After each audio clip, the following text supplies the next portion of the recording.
kalau kita lihat dari studi tes DNA ini, itu relatif lebih mudah, ini relatif ya, relatif lebih mudah menafikan daripada menetapkan. لا يمكن للدين يعني يثبت أنساب الأفراد. لا يمكن. لا يمكن. قولا واحدا. نعم. طيب إذن من وين جاي الجدل فيه؟ ما أعرف، هي في ممارسات من ناس غير مختصين ربما. Hasil tes keluarga DNA Wali Songo yang pertama melalui YISEK J1, melalui Ancestry Inggris J1, 2 and 3 Jermani J1, Inavis Mabes Polri J1, Rumah Sakit Internasional Singapura J1, Expert DNA Dubai J1, Expert DNA Tes Brunei J1. Kalau keluarga Wali Songo telah terbukti haplogrup DNA-nya J1 dan ada SNP single nukleotida polimorfis keluarga Nabi Ahlul Bait Nabi, mana sekarang Mbak Alwi? Mana sekarang Mbak Alwi? Orang kalau benar Pak, tidak banyak mulut, tidak banyak cincong, mudah pembuktiannya. Hei, kamu katanya punya mobil, punya? Mana mobilnya? Ini ada suratnya, STNK-nya ada, BPKB-nya ada. Bayar pajak, bayar. Itu kalau orang benar punya mobil. Tapi kalau nggak punya mobil, gaya-gaya pada tetangganya kamu ada mobil, bulet jawabannya. Ya seperti itu, Yahudi. Jadi teman-teman, si Fakih Wirahadiningrat ini memaksakan bahwa Wali Songo itu katanya J1, teman-teman ya. Tapi kita lihat di video sebelumnya, kita akan melihat juga tentang ceramah daripada Kiai Imaduddin Utsman Al-Bantani yang mengatakan tes DNA tidak mungkin meleset. Coba kita simak terlebih dahulu. Itu tes DNA tidak mungkin meleset. Bagaimana untuk mengetahui DNA-nya Rasulullah Nabi Ibrahim di dalam diri kita ini, Pak? Saya sudah sebelum ngomong masalah yakin bahwa mustahil turunan Nabi itu Balawi, minta profesor dan doktor dari ahli riset, ahli DNA. Mustahil ini turunan Nabi. Kenapa? Karena keluarga mereka yang sudah tes DNA 180 orang sekarang. Kemarin masih 170, sekarang sudah nambah 180 orang, semuanya tidak ada yang keturunan orang Arab. Jangankan keturunan Nabi Muhammad, keturunan Arab yang dari Bani Ismail dan Ibrahim aja bukan. Bagaimana dia turunan Nabi Muhammad? Wong tidak ada DNA-nya Nabi Ibrahim. Sedangkan hari ini DNA-nya Nabi Ibrahim itu belum ada mutasi genetik, belum ada perubahan, masih sama. Dia yang keturunan Nabi Ismail sama orang Yahudi, orang Islam. Dia yang keturunan Quraisy nanti berbeda dengan Yahudi, tapi haplogrupnya Nabi Ibrahimnya masih ada karena satu keturunan walaupun agamanya beda. Itu orang Yahudinya Yahudi asli, turunan Nabi Ibrahim, itu sudah ketahuan dia saudara dengan orang-orang Al-Abdali, dengan suku-suku Quraisy yang ada di Saudi. Walaupun agamanya ini Islam, yang itu Yahudi, tetapi dari DNA sudah bisa ditemukan mereka saudara sepupu. Tapi ini Ba'lawi, Nabi Ibrahim haplogrupnya J1, dia haplogrupnya G. G ini jangankan keturunan Nabi Muhammad, keturunan Nabi Ibrahim aja bukan.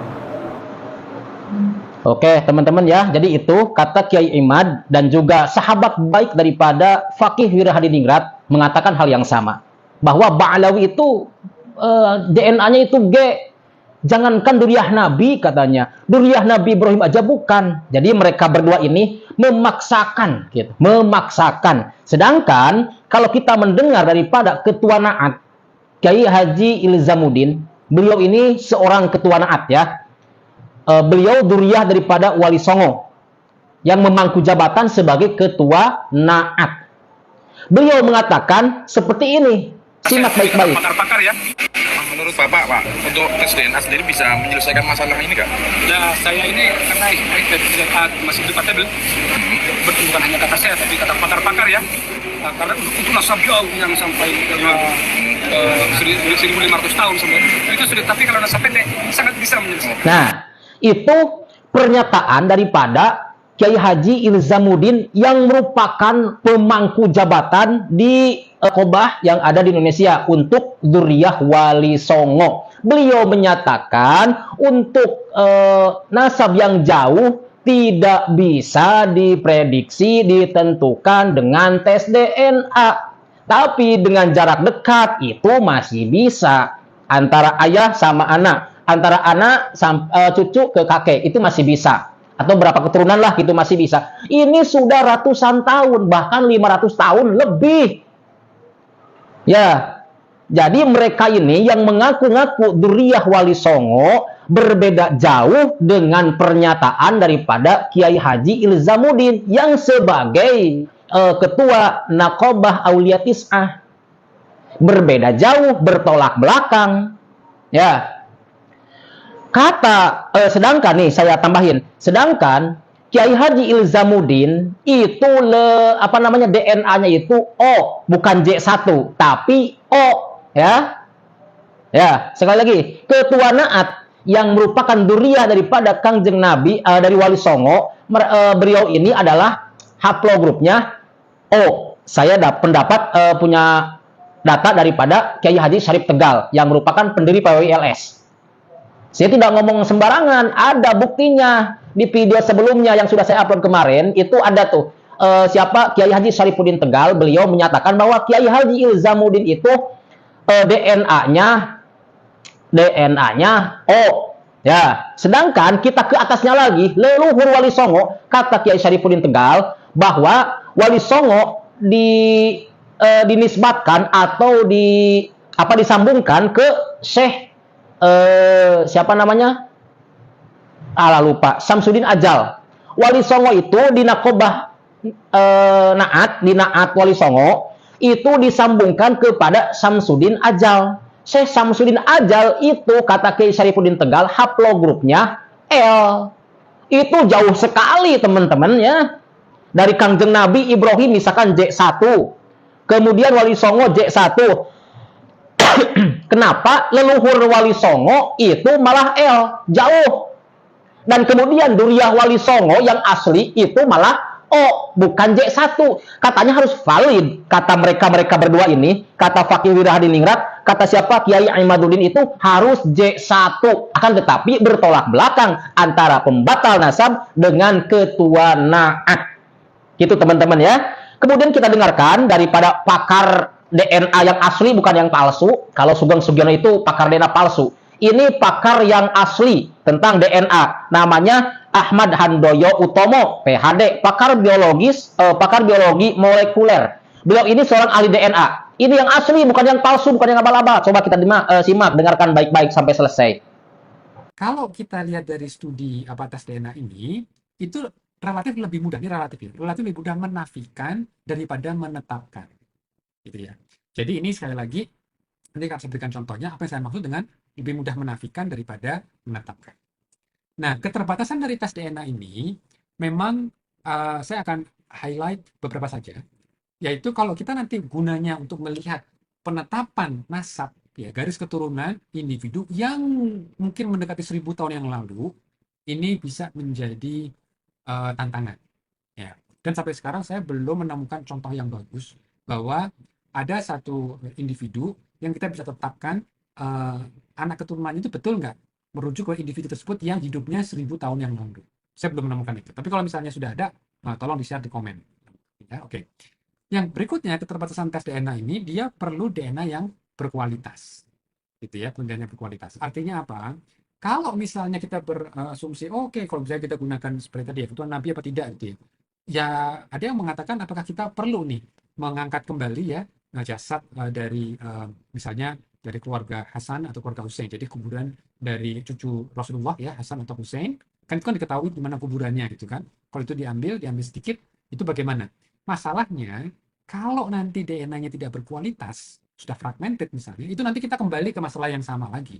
Kita nggak bisa membuatkan kesimpulan juga. Gitu ya. Jadi nanti teman-teman juga jangan terlalu simplistik ya. Udah kok gali aja kuburannya gitu ya. Itu juga pasti menjadi isu yang heboh lagi itu nanti. Tapi itu juga belum tentu menjadi solusi. Nah, di samping itu tentu perlu juga metadata. Ya, bagaimana catatan nasabnya, bagaimana catatan pedigree-nya, pohon keturunannya, gitu ya. Jadi kalau istilahnya, kalau zaman modern itu adalah namanya by name by address gitu ya. Jadi harus betul-betul misalnya si Fulan itu betul Fulan yang ini, yang tinggalnya di ini pada tanggal ini gitu. Jangan sampai ketukar sama orang yang namanya sama-sama Fulan gitu kan. Karena kalau ternyata namanya sama-sama Fulan tapi orang yang berbeda, ya berarti nanti kromosomnya bisa beda banget gitu ya. Itu jangan sampai ketukar seperti itu. Nah, dalam hal kecelakaan ini juga menjadi satu hal yang penting gitu ya. Misalnya nih ada jasad yang terbakar dalam satu moda transportasi gitu ya. Kita bisa aja sih ambil DNA-nya. Nah, tapi kira-kira bermakna nggak? Nggak bermakna apa-apa. Karena ini cuma huruf DNA. Kita bisa mungkin sequence 6 miliar, tapi kalau udah terbakar seperti ini, mungkin hanya beberapa saja, berapa persennya aja yang bisa terrecover DNA-nya. Karena kita perlu kualitas DNA yang cukup bagus gitu ya. Nah, lalu bagaimana dong untuk menetapkan korban ini siapa? Perlu metadata. Kayaknya kita perlu mencari tahu orang tuanya kan. Jadi beberapa pasangan suami istri, gitu kan? Kan di dunia ini kan banyak banget pasangan suami istri. Oke? Nah, tapi kan ketika misalnya polisi nih ada korban kecelakaan, gitu kan?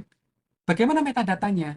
Dia pertama cari tahu manifest dari penumpang di transportasi ini. Siapa saja penumpangnya. Lalu mereka punya daftar nama kan? Nah, di daftar nama itu kan bisa dicek ke Dukcapil, kira-kira nama ini itu berasosiasi dengan orangnya siapa, orang tuanya. Ayahnya siapa, ibunya siapa. Ini namanya metadata. Kalau saya boleh simpulkan, memang ilmu DNA itu adalah ilmu. Ilmu nasab, saya yakin juga ada ilmunya. Ada metodologinya juga. Gitu ya. Jadi mudah-mudahan kita juga jangan terlalu simplistik, hanya mengambil, memang ilmu berkembang. Tetapi kita juga harus menghormati ilmu-ilmu yang lain. Sehingga apa, dua-duanya bisa kita tarjih. Gitu ya. Kita bisa, istilahnya apa ya, kita bisa pertemukan di mana titiknya. Karena bisa jadi kita mungkin missing something gitu kan. Laju mutasi dari kromosomnya seperti apa, apakah memang ada keunikan yang mungkin kita belum temukan, itu bisa menjelaskan, mengkompromikan. Maka project dari apa yang disebut dengan project Bani Hashim, Bani Quraisy gitu ya. Kalau yang saya tangkap ini masih work in progress. Kecuali mungkin nanti terbit artikel ilmiah yang sudah melakukan peer review, sudah dicek oleh sesama ilmuwan bahwa mereka yang direkrut untuk ikutan proyek ini sudah punya nasab yang artinya betul-betul jelas, gitu ya. Mereka betul-betul punya standar kriteria nasab yang sangat ketat, gitu ya. Nah, dari sini nanti kita bisa cek lagi dengan data DNA-nya. Maka data DNA tidak bisa berdiri sendiri. Jadi kita juga harus hati-hati dalam menetapkan atau menafikan. Ya. Karena kalau kita lihat dari si kualitas DNA, itu juga penting. Maka jangan sampai kita, tadi saya sampaikan simplistik, kita gali kuburnya saja. Untuk menetapkan. Memang kalau misalnya kita bicara secara kontemporer, ya, misalnya korban kecelakaan hari ini sudah dikuburkan gitu kan, ya kita bisa gali lagi karena masih kontemporer, masih di saat sekarang, zaman sekarang. Makanya tes DNA itu sangat bagus, akurasi sangat baik kalau kita bicara untuk yang sejaman, untuk saat ini gitu. Sementara kalau kita bicara yang sudah masa lampau, nah ini kan akhirnya tergantung lagi bagaimana nih kita bisa menetapkan nasab ini gitu ya. Karena kan mungkin metodenya dulu belum ada komputer, belum ada biometrik gitu kan, mungkin lebih sulit gitu kan. Sementara kita juga nggak bisa mengakses kualitas DNA yang sangat bagus dari jenazah, apalagi yang sudah meninggal ratusan atau bahkan ribuan tahun yang lalu. Untuk estimasi iya, tapi kalau harus menetapkan sampai ke sosok tertentu, nah itu menjadi sangat sensitif. Maka kalau saya kata Pak Ahmad, apakah perlu tes DNA? Jawaban singkat saya, belum perlu. Gitu ya. Nah, ini masih work in progress. Jadi rekan-rekan sekalian, mudah-mudahan apa yang saya paparkan ini bisa minimal rekan-rekan mungkin tidak bisa mengubah opini masing-masing, tapi kita bisa tahu duduk permasalahan seperti apa, keterbatasannya, dan semoga kita masih termasuk orang-orang yang tetap mau untuk belajar gitu ya, tidak perlu saling merendahkan, karena ya jangan sampai ya kita termasuk orang yang merendahkan orang lain, karena itu satu sikap dari kesombongan yang naudzubillah, jangan sampai kita memiliki sikap tersebut. Insya Allah kita ketemu lagi di topik yang berbeda. Assalamualaikum warahmatullahi wabarakatuh. Tuh, ahli DNA saja belum menemukan, teman-teman ya, belum menemukan seorang pun yang nasabnya yang sudah sangat jauh sekali. Belum menemukan apakah DNA-nya J1 atau DNA-nya O atau DNA-nya R atau L, belum menemukan. Ini kata pakar DNA yang ahli, bukan yang palsu ya. Jadi mereka itu memang memaksakan gitu ya, yang sudah, karena mungkin sudah terlanjur membatalkan nasab alawi gitu. Jadi mereka lanjut aja dah, ditabrak aja, walaupun misalkan salah nggak apa-apa, yang penting tabrak aja, yang penting rungkat Ba'alawi. Dan sampai sekarang Ba'alawi itu tidak rungkat-rungkat ya teman-teman, karena beliau insya Allah lah kita yang orang-orang soleh dijaga oleh Allah Subhanahu Wa Taala seperti itu. Kita lanjutkan. دكتورة بشكل مباشر هل يمكن اليوم لتحليل الDNA أن يثبت الأنساب أم أن هذا الأمر غير حقيقي؟ لا يمكن للدين أن يثبت أنساب الأفراد. لا يمكن. لا يمكن. قولا واحدا. نعم. طيب إذن من وين جاي الجدل فيه؟ ما أعرف، هي في ممارسات من ناس غير مختصين، ربما من هنا جاء الجدل. لكن استخدامات DNA في لتحديد الهوية، لتأكيد الأبوة، للتوصل للمجرمين من خلال العينات اللي تؤخذ من مسرح الجريمة، هذه استخدامات فعالة وفي طرق للتأكد من موثوقيتها ودقتها. مستخدم الدي طبعا في علم الجينولوجي، في علم الوراثة التطورية، استخداماته واسعة، لكن استخدامه لتتبع نسب أفراد أو هجراتهم أو أنسابهم القديمة هذه مبالغات غير واقعية. النتائج اللي يحصلون عليها من الشركات هي نتائج محدودة، يعني الشركة تعطي الشخص اللي يطلب التحليل رموز معينة، وربما يعرف موقعه من شجرة كبيرة تضم يعني يمكن آلاف العينات، لكنها ما تسوي له تحليل هو وأقاربه أو الشخص اللي مشتبه في نسبه لنفي نسبه أو إثبات نسبه. يعني متى تكون المقارنات صحيحة والعينة صحيحة؟ إذا أخذ الإجراءات المتبعة في الأبحاث. في الأبحاث تأخذ العينة اللي ممثلة للهدف من الدراسة، يعني إذا الهدف الدراسة على مجتمع معين تأخذ عينة تمثل هذا المجتمع، وتحدد درجة التشابه أو الاختلاف أو التنوع الوراثي. شجرة القرابة الوراثية الناتجة اللي نسميها فايلوجينيتيك تري تحدد الأقرب لهم، تضعهم في أفرع متشابهة. بس هذا التحديد، لأنه أنا اللي فهمت من كلامك الأول إنه ما يقدر، يعني هذا التحديد إلى أي مدى هو صحيح؟ الآن فرع الشجرة ممكن يضم أشخاص غير أقارب، وممكن من قبائل متعددة، وممكن يضم حتى من منطقة جغرافية واسعة. ففرع الشجرة لا يثبت ولا ينفي نسب. يعني اللي أنا أعرفه حقيقة أن البيانات اللي ترسلها هذه الشركات اللي تسوي تحليل الدين بيانات محدودة، تعطي الشخص مثلا رموز أو أرقام معينة، هذا الرقم أو الرمز يدل على موقعه من شجرة كبيرة ترسمها الشركة، تضم آلاف العينات من كل القارات، وليست مختصة بعوائل معينة أو قبائل معينة. في التحليل يعني البيانات لما تدخل تحلل مع ناس من كل القارات. توزيعهم على أفرع الشجرة لا يعني لا قبيلة ولا يمثل حتى يعني أفراد من دولة معينة. يحصل أن الشركة تقول أنا ممكن أجيب لك أقرب قريب لك لو ما كان له أقارب سبق وحللوا راح تجيب أي أحد من دولته أو من منطقته. أيوة دكتورة معليش، لما تقولين راح تجيب أي أحد، أنت تقصدين إنه الشركات هذه تتحايل؟ لا طبعا أنا ما أعرفهم على أي أساس، هي طريقتهم في البحث غير معلنة، هم حتى الطريقة الإحصائية اللي يسوون فيها شجرتهم ما يعلنونها، ولا يعلنون الطريقة اللي يتعاملون فيها مع البيانات غير طيب واضحة. أنتم اليوم كمختصين، أنت اليوم أستاذة مشاركة في جامعة الأمير سلطان، تخصصك وراثة جزئية، تمام؟ أنت اليوم لو جاكي شخص بنفس الطريقة اللي سألت فيها الأستاذ نايف وقال لك يا دكتورة أنا ماني عارف يعني قبيلتي أو نسبي، وأبغى عن طريق تحليل الDNA أو الحمض النووي توصليني إليها أو تقربيني منها، إيش تكون إجابتك عليه؟ لا يمكن لا يمكن القطع بنفي قرابة أو إثبات قرابة من خلال تحاليل القرابة الوراثية، من خلال تحاليل الDNA إطلاقا. طيب والنتائج اللي يقولها الأستاذ نايف هو لا تنفي ولا تثبت، هم يجمعون عينات من قبائل. من اجتماعية لا، نعم هي لا تغير شيء على الواقع، نعم، لكن من ناحية بيولوجية هي قاطعة. لا حتى من ناحية بيولوجية، من ناحية تداعياتها عاد الاعتراف فيها نعم من قبل المجتمع. احنا أنا المشروع اللي سويته أصدرنا ملف أخلاقيات أو وثيقة أخلاقيات، من ضمنها أنه لا يغير إذا أحد جانا وفحص عن طريق المشروع عندنا وثبت أنه والله من القبيلة سين مثلا وهو ما كان يعرف ولا كان متوقع ذلك، فلا يوجد أي تداعيات أخرى للموضوع ذا، وحد المعرفة المشكلة أنه ما ثبت بناء على الطرق اللي تستخدمونها. طبعا البحث يجري بطرق غير اللي تعمل فيها الشركة أو اللي يعملون فيها الناس اللي يعني تبرعوا ونذروا وقتهم لجمع العينات ورسم مشجرات للقبائل. عملهم ليس على أساس علمي. الآن العينة الدراسة مبهمة، أنت لا تعلم نتيجتك هذه قورنت بكم من البشر. الشجرة الناتجة عن رسم عن تحليل عينات 100 شخص غير الشجرة اللي ناتجة عن 1000 شخص. كل ما زادت عدد العينات كل ما زاد التفرع وزاد التقسيم، وراح نحصل على نتائج مختلفة. هذا فضلا عن اختلاف الطرق الإحصائية. أنا الآن كباحث في الفايلوجينيتك أناليسيس لما أسوي بحث لدرجة التنوع الوراثي بين عيناتي، أحتاج أسوي طريقتين إحصائية وأشوف الإجماع اللي بينهم عشان للموثوقية، عشان أتأكد أنه نعم هذه العينات تجمعت في فرع شجرة واحد، أو أجمع طريقتين أو 3 طرق إحصائية على موثوقيتها أو وجودها في نفس الفرع. المبالغ اللي تدفع مقابل تحليل العينات مبالغ زهيدة أمام التكلفة الحقيقية للحصول على بصمة وراثية أو قراءة تسلسل DNA. قيمة التحليل تعتبر اللي يدفعها أي الفرد زهيدة مقارنة بالتكلفة الفعلية. يعني زهيدة أنت تقولينها من باب الشك؟ طبعا هذا شيء مريب، لأنك أنت تدفع مبلغ قليل وتحصل على تحليل مكلف. فهدف الشركات هو اللي يتضح أنه جمع البيانات. الآن اللي يملك البيانات مثل اللي يملك المال ويملك السلاح ويملك، فهنا القضية الأساسية أنه امتلاك البيانات من قبل الشركات.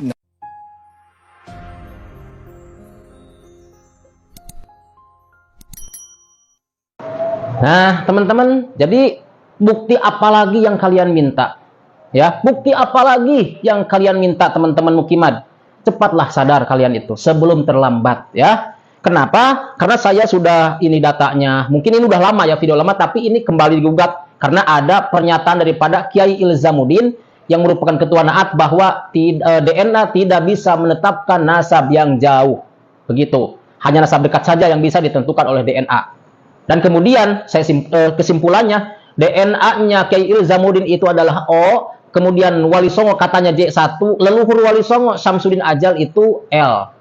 Jadi para Mukimad, Fakih Wiradiningrat, Kiai Imad itu semuanya memaksakan kehendaknya masing-masing dengan nafsunya untuk merungkatkan nasab Ba'alawi. Dan alhamdulillah sampai sekarang tidak rungkat-rungkat ya teman-teman. Tetap aja pengajian-pengajian gitu biasa jalan. Bahkan mereka sekarang Masya Allah gitu. Ya, luar biasanya mereka ketika sedang ada begini malah selalu berzikir, selalu majlisan, sholawatan, tidak begini dan begitu, kecuali ada oknum. Memang di oknum Ba'alawi juga ada yang seperti itu, ada itu pasti, di mana-mana juga ada ya, yang namanya oknum. Ya kita lihat yang bagusnya aja, jangan lihat yang oknumnya, yang jeleknya, banyak kok yang bagusnya. Ya, yang mengajak umat untuk usul kepada Allah, yang mengajak umat untuk taqarruban ilallah, ada. Ya teman-teman, jadi jangan samakan atau jangan samaratakan semua Ba'alawi itu salah atau seperti itu. Ya. Jadi itu video dari saya, semoga video ini bermanfaat. Wallahul muwaffiq ila aqwamit thoriq. Wassalamualaikum warahmatullahi wabarakatuh.